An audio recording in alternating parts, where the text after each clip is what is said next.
ڈیرہ اسماعیل خان سے لاہور واپسی کے راستے میں ایک ایسے پروگرام کی تحریر لکھ رہا ہوں جس نے مجھے اندر سے ہلا کر رکھ دیا ہے۔ نہ الفاظ اکٹھے ہو رہے ہیں اور نہ ہی سوچیں مجتمع کر پا رہا ہوں۔ لاہور اور ساہیوال میں مختلف پروگرامز کی ریکارڈنگ اور پھر ڈیرہ اسماعیل خان کے لمبے اور تھکا دینے والے سفر کے باعث ذہن بھی معوف ہے اور نیند کے غلبے کی وجہ سے لکھنے میں بھی دشواری پیش آ رہی ہے۔ چلتی ہوئی گاڑی میں یوں بھی کچھ لکھنا آسان نہیں ہوتا۔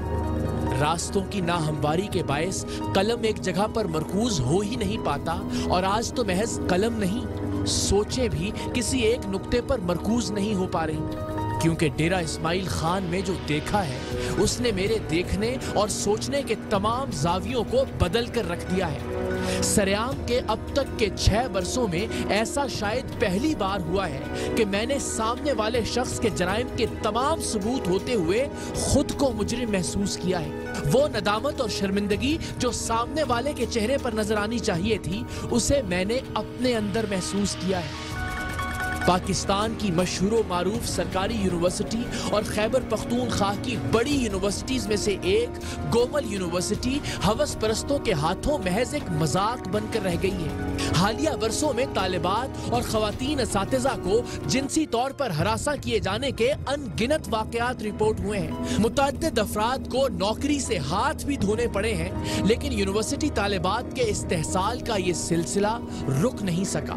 گومل یونیورسٹی کے سٹی کیمپس کے سربراہ، dean of arts, Arabic and Islamic sciences department کے ہیڈ پروفیسر ڈاکٹر حافظ صلاح الدین بھی کئی برسوں سے طالبات کے جنسی استحصال کے الزامات کی زد میں تھے۔ 21ویں گریڈ کے یہ پروفیسر گومل یونیورسٹی کے اعلیٰ ترین 3 انتظامی عہدوں پر بیک وقت براجمان تھے، لہٰذا کہا جاتا تھا کہ جس طالبہ پر ان کی نظر ہوس ٹھہر جاتی اس کا جینا دو بھر ہو جاتا۔ یونیورسٹی کے اس طاقتور اور با اثر پروفیسر، ڈین آف آرٹس اور ہیڈ آف ڈپارٹمنٹ کو خوش کیے بغیر اپنی تعلیم کو جاری رکھنا یونیورسٹی کی طالبات کے لیے ایک ڈراؤنا خواب بن جاتا تھا۔ یونیورسٹی طالبات کو جنسی طور پر ہراساں کرنے کے الزامات کی ایک طویل فہرست تھی، اور ان الزامات پر ہونے والی انکوائریز کی فہرست بھی اتنی ہی طویل تھی۔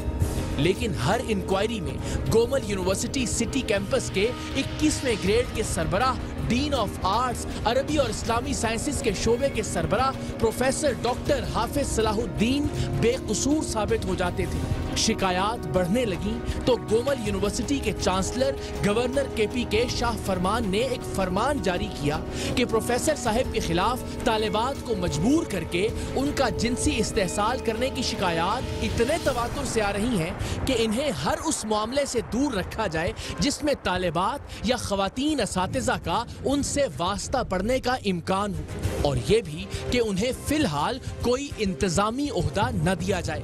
لیکن گومل یونیورسٹی کے طاقتور مافیا کی ہٹ دھرمی اور قوت کا اندازہ آپ اس بات سے لگائیے کہ اس فیصلے کو خاطر میں لائے بغیر پروفیسر صلاح الدین کو ایک نہیں 3 انتظامی عہدوں پر برقرار رکھا گیا،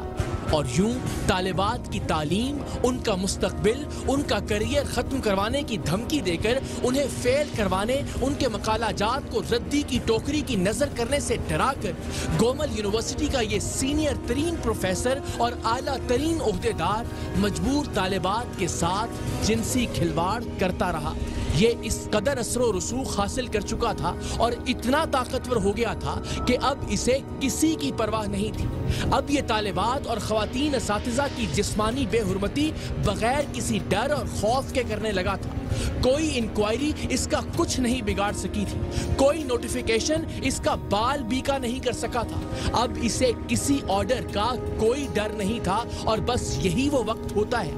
جب انسان کا زوال شروع ہوتا ہے۔ میں ڈین آف آرٹس فیکلٹی ہوں، میں 21 گریڈ میں، اسے آگے گریڈ نہیں ہے۔ سر جاب کا سر کر دیں، لیکن جاب کے لیے مجھے پتہ سر ڈر لگتا ہے مجھے، پلیز سر مہربانی۔ گومل یونیورسٹی کے ڈین آف آرٹس یعنی یونیورسٹی کے آرٹس کے تمام شعبہ جات کے سربراہ پروفیسر ڈاکٹر صلاح الدین کے بارے میں طالبات کو جنسی طور پر ہراساں کرنے کی خبر جب ٹیم سریام کو ملی تو ہم نے بغیر کسی تعامل کے اس سکینڈل کی پردہ کشائی کرنے کا فیصلہ کیا۔